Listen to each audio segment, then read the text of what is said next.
به نام خدا و حمد به خدا و سلام و درود می‌فرستیم بر رسول خدا.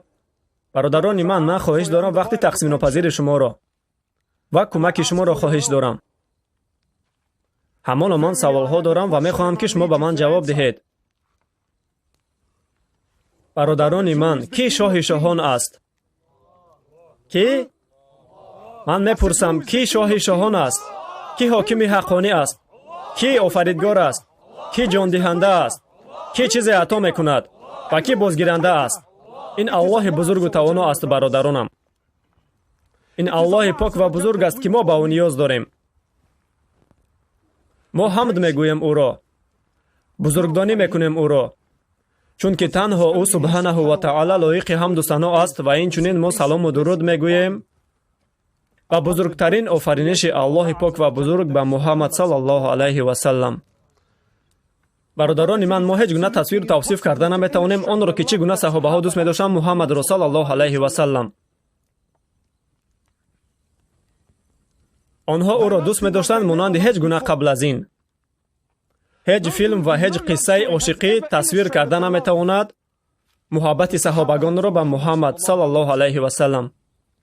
چون که حتی کافران قریش وقتی نماینده ای را از طرف خود روان میکردند به محمد صلی الله علیه و سلم به خاطر گفتگوهای صلحی آنها روان میکردند و برادران من وقتی که او برمیگشت و یک جا مینشست با مردم قریش و با آنها میگفت ای مردم قریش، من یک جا نشستم با امپراتور روم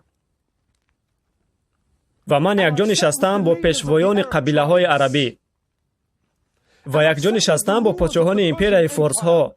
من به شما میگویم ای مردم قریش، من هیچگاه ندیدم که آدمان دوست بدارند پیشوایشان را آن گونه که صحابه ها دوست می‌دارند محمد را.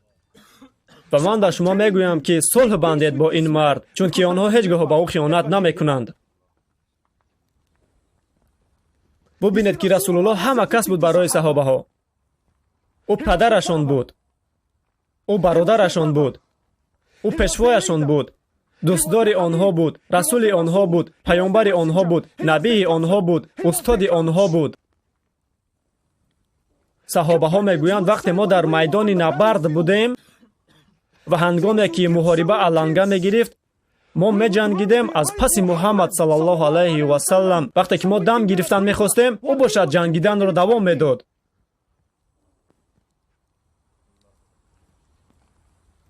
او را دوست می‌داشتند مثل هیچ گونه قبل از این. حتی یکی از صحابه ها به نزد پیامبر الله آمده میگوید او پیامبر الله، وقتی که من با تویم من در پروازم، لیکن وقتی که تو را ترک میکنم او پیامبر الله و برمیگردم به نزد خانواده‌ام من آنجا دلتنگ میشوم، چون که یاد میکنم تو را. او میگوید وقتی باز برمیگردم و با چشمانم تو را نگاه میکنم من دوباره خوشبخت میشوم. لیکن او پیامبر الله، فکرهایی که امروز مرا فرا گرفتند، به نزدیکی تو وفات میکنی و من هم وفات میکنم، تو داخل میشوی به جنت و ان شاء الله من هم داخل میشوم به جنت. لیکن او پیامبر الله، تو در بلندی میشوی من مشم در پایان و چه خیلی جنت برایم جنت باشد به تو. و این یکی از آن حالت‌های بود که او صلی الله علیه و سلم سکوت کرده است، چون که صحابه به او راست گفت. آنگاه جبرائیل فرود آمد و به پیامبر الله گفت، او گفت بگو به صحابگانت که آنها کسی را که دوست بدارند با او میشوند در جنت. و انس ابن مالک رضی الله تعالی عنه گفته است نبود هیچ حدیثی که ما آن را دوست داشته باشیم زیادتر از این حدیث و قسم به الله ما کسی را دوست نداشتیم زیادتر از محمد، ابوبکر و عمر.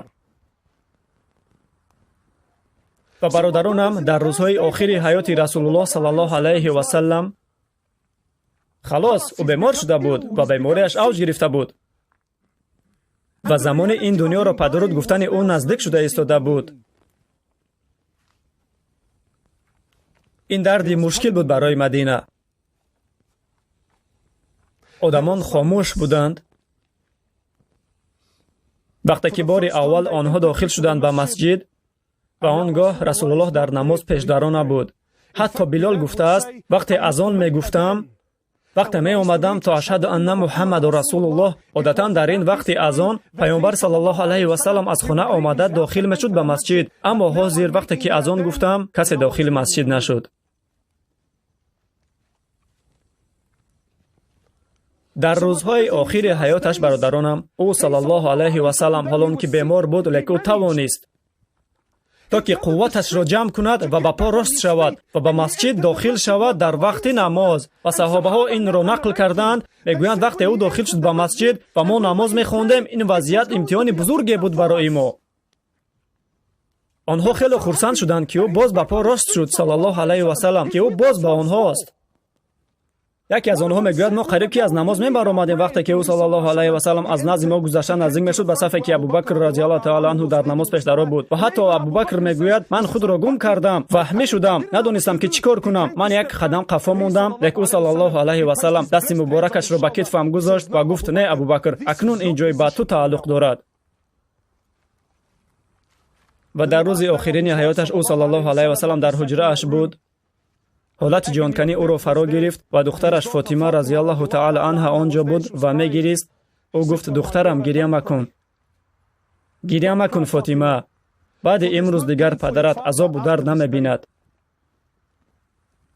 ва ӯ кушода кард тирезаи тарафи масҷидро ва нигарист ба мардоне ки шахсан худаш тарбия кардааст. ӯ дид саҳобагонеро ки он ҷо рост буданд ва ӯ табассум кард саллаллоҳу алайҳи васалам. табассум кард, бародаронам. Он табассуме, валлоҳи, агар шумо арзиши ин табассумро дарк мекардед, шумо тамоми оила ва дороиятонро баҳраш фидо мекардед. ман аз шумо мепурсам, бародарон, чаро ӯ табассум кард? о паёмбари Аллоҳ, ту вафот мекунӣ. ислом бошад ҳоло дар тамоми дунё паҳн нашудааст. чаро ту табассум мекунӣ? бародарон, ӯ табассум кард, зеро ки мардонро гузошт баъди худ. аскаронро гузошт баъди худ. баъди худ гузошт онҳоеро ки ба боварӣ медонист ки вақте ки биравам, онҳо чӣ кор карданашонро медонанд.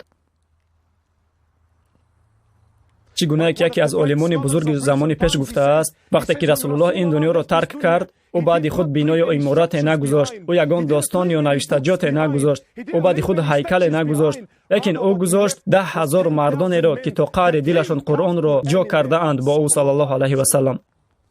ва ӯ табассум кард, чунки ӯ медонист ки агар биравам, ин одамон кори манро давом дода метавонанд.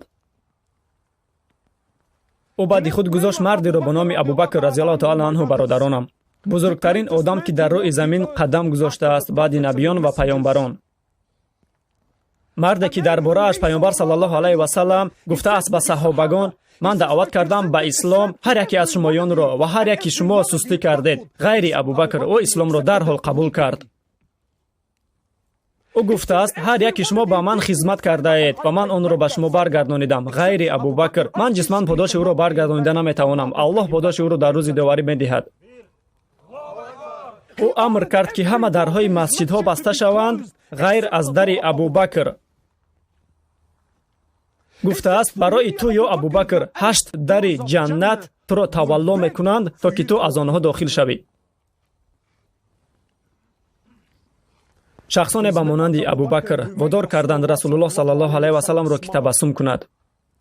вақте Умар гуфт, ман имрӯз пеш мегузарам Абубакрро, омада ба назди паёмбари Аллоҳ, мегӯяд, о паёмбари Аллоҳ, имрӯз ман ба наздат бо нисфи дороиам омадам. ӯ пурсид, о Умар, ту ба хонаводаат чӣ гузоштӣ? ӯ гуфт, о паёмбари Аллоҳ, ман нисфи дигарашро ба хонаводаам гузоштам. ва баъд Абубакр омад. ӯ гуфт, о паёмбари Аллоҳ, имрӯз ман ба наздат омадам бо тамоми дороиям. бинед, бародарон, бо сабаби он ки мо пайвастем бо ин дунё, ин моро ба ҳайрат мегузорад ки ӯ бо тамоми дороияш омад. аммо қасам ба Аллоҳ, ин амал сабаб нашуд ки Расулуллоҳ табассум кард. ӯро водори табассум кард суханҳояш. Абубакр, агар ки ту бо тамоми дороият омада бошӣ, пас барои оилаат чӣ гузоштӣ? ӯ гуфт, ба онҳо гузоштам Аллоҳ ва паёмбарашро. ва ӯ табассум кард, чунки ӯ фаҳмид Абубакр ба он мартаба расид. халос, ӯ онҷост. ӯ дар замин мегардад, лекин валлоҳи ӯ аллакай дар ҷаннат буд. осмонро вақте ки оиди пул мепурсанд, ӯ гуфт: паёмбари Аллоҳ, ман ба ту 100 шутури пур аз бор медиҳам. Бубинед бародарон, ҳамагӣ як шутур дар он замонҳо фарқиятро нишон медод байни доро ва нодор. Як шутур. Усмон 100 шутури пур аз бор медиҳад. паёмбари Аллоҳ боз пул пурсид. ӯ гуфт: о паёмбари Аллоҳ, 200 шутур медиҳам. Боз пурсид. гуфт: о паёмбари Аллоҳ, 300 шутур медиҳам. ӯ боз пурсид ва ӯ ба паёмбари Аллоҳ 2000 тангаи тилло овард. дар як саҳеҳ ҳадис Расулуллоҳ саллаллоҳу алайҳи ва саллам дастонашро ба тангаҳои тилло дароварду табассуми васеъ кард ва ӯ гуфт: аз ҳамин рӯз баъд сар карда аз ҳамин рӯз агар Усмон ҳар коре ки накунад барояш зарар намеорад. онҳо падарони шумо буданд, бародаронам. онҳо шахсоне буданд ки Муҳаммад саллаллоҳу алайҳи ва салламро водори табассум мекарданд. шахсоне ба монанди Саъд ибн Муаз, Аллоҳ таоло аз ӯ розӣ бошад. Саъд ибн Муаз, бидонед номи ӯро, ба ёд гиред номи ӯро. дар бораи Саъд ибн Муаз гуфта шудааст дар саҳеҳ ҳадис оиди маргаш. ҳолонки ӯ паёмбар набуд, ӯ анбиё набуд, одами дунёӣ буд. ӯ мусалмон буд ҳамагӣ 7 сол. чанд сол дар ислом буд? 7 сол. ва ҳангоми марги Саъд гуфта шудааст дар саҳеҳ ҳадис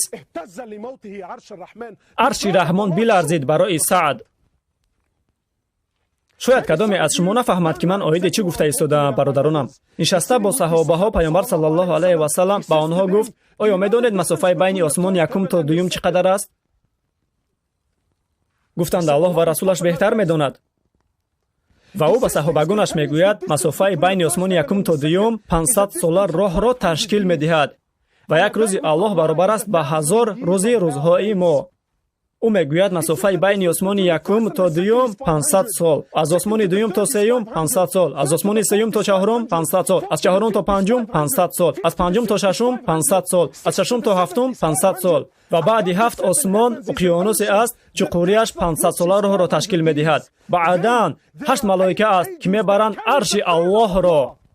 ҳамон арш ларзид бо сабаби марги Саъд. чаро, бародаронам?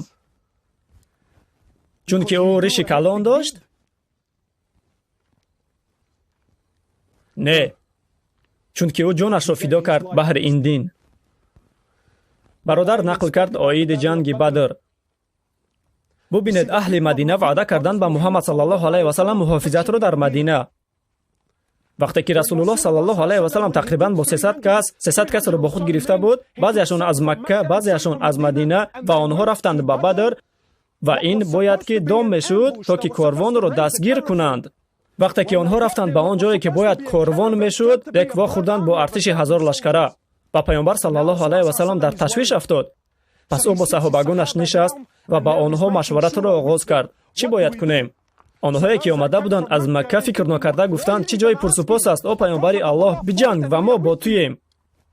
лекин ӯ то ҳол пурсиданро давом додан гирифт. Саъд ибн Муаз, Саъд яке аз роҳбарони ансориҳо буд, яке аз одамони Мадина буд. ва Саъд гуфт: о паёмбари Аллоҳ, ту то ҳол пурсида истодаӣ ва ба қароре намеоӣ, чунки интизоре ки одамони Мадина ба чӣ қарор меоянд? ва ӯ хомӯшона посух гуфт: бале. ӯ гуфт: о паёмбари Аллоҳ, мо ба ту намегӯем он чӣ ки гуфтанд ба Мусо. лекин мо ба ту чунин мегӯем: биҷанг ё Расулаллоҳ ва мо бо туем. ва ман ба ту мегӯям: ё Расулаллоҳ, он чӣ ки аз мо мегирӣ барои мо маҳбубтар аст аз он чӣ ки ба мо мемонӣ.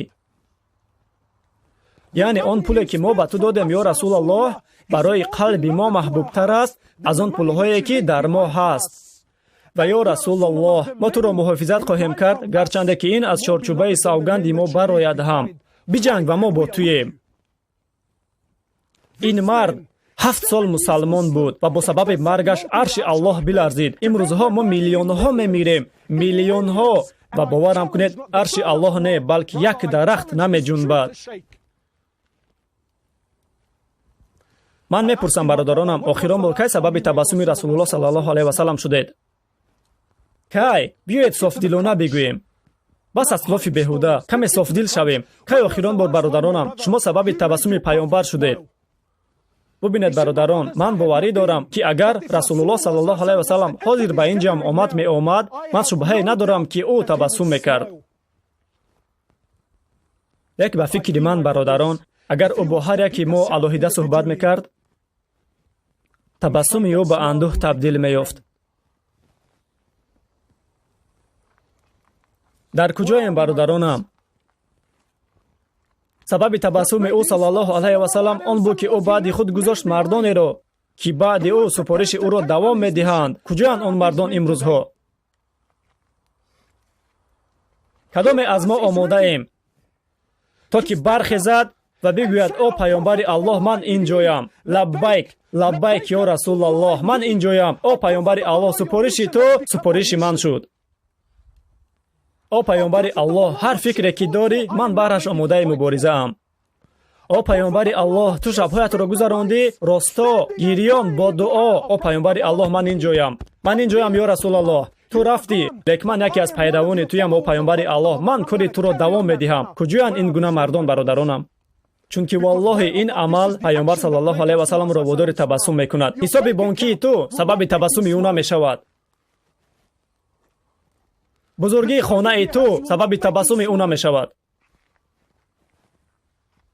ин сабаби табассумаш намешавад. ӯ гуфтааст: ман аз нодор шудани шумо наметарсам. баръакс, ман метарсам аз он ки ин дунё неъматҳояшро ба шумо боз мекунад ва шуморо нобуд мекунад, чӣ гунае ки пеш аз шумо будаҳоро нобуд кард.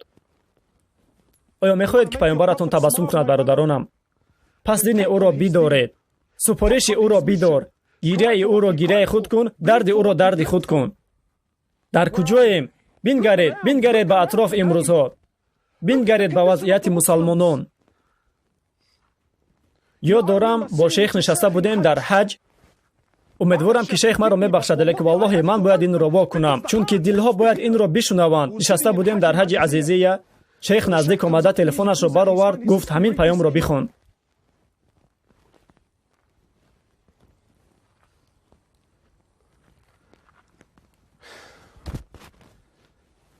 хоҳари шавҳардор шавҳарашро иваз мекунад ва ҳатто намехоҳад бас кунад. ҳамин аст аҳволи уммати мо. ва мо дар куҷоем, бародаронам? дар куҷоем? фикрҳои мо бо чӣ банданд? чӣ гуна мошин дорӣ? кадом брендҳоро мепӯшӣ? ба куҷо моҳигирӣ меравӣ дар охири сол? ҳамин? ба ҳамин хотир саҳобаҳо ҷонашонро додаанд. медонед, гоҳ вақт фикр мекунам, агар ки мо метавонистем ҳамзаро разиаллоҳу таъала анҳу аз замин бархезонем ва бигӯем: ҳамза, бархез, бубин одамайнеро ки баҳрашон ҷон додӣ, бубин ба уммате ки баъди ту омад. саҳобаҳо ҷонашонро баҳри ин уммат додаанд. чаро? то ки ту дар мошинҳо ва хонаҳои бошукӯҳ ҳаловат барӣ? Не, валлоҳи не. онҳо ҷонашонро доданд то ки ин дин ба мо бирасад, то ки мо ин илмро бидорем ва онро бурда ба тамоми дунё паҳн кунем. супориши мо ин аст. аллоҳ таоло дар қуръон мегӯяд: бигзор ки дар байни шумо гурӯҳи одамон бошад. аллоҳ инро ба кӣ мегӯяд? ба мусалмонон ё номусалмонон? ба мусалмонон. бигзор дар байни шумо бошад, эй онҳое ки имон овардаед. чӣ мегӯяд аллоҳ? бигзор ки дар байни шумо гурӯҳи одамон бошад, то ки даъват ба хайр ва амр ба маъруфу наҳӣ аз мункар бикунанд. баъд аллоҳ мегӯяд: ҳамонҳоянд муфлиҳун. ин гурӯҳ гурӯҳи муваффақшудагонанд. ман аз ту мепурсам, бародар, агар аллоҳ бигӯяд ба мусалмонон ва бигӯяд ки ин гурӯҳ гурӯҳи муваффақ мебошад, пас дар кадом вазъият мешаванд онҳое ки аз ин гурӯҳ набошанд? агар аллоҳ бигӯяд ки ин гурӯҳ аз наҷотёфтагонанд, пас ту дар кадом гурӯҳи, бародарам?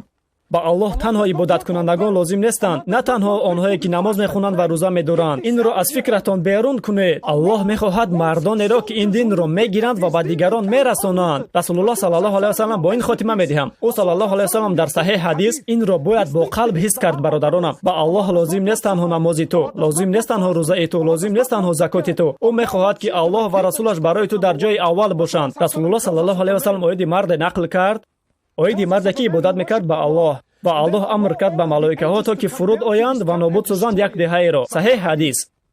малоикаҳо омаданд ба он деҳа, ба он мардро диданд. Онҳо баргаштанд ба Аллоҳ ва гуфтанд: ё Аллоҳ, ту амр карда ки нобуд созем он деҳаеро, бек дар он деҳа марде ҳаст ки туро нофармонӣ накардааст, ҳатто як лаҳзаи межа задан. Инро кӣ шоҳидӣ кард? Малоикаҳо. о Аллоҳ, ӯ туро нофармонӣ накардааст, намоз, рӯза, ҳамааш. ва Аллоҳ чӣ гуфт? ӯ гуфт: айнан аз ӯ оғоз кунед. чаро?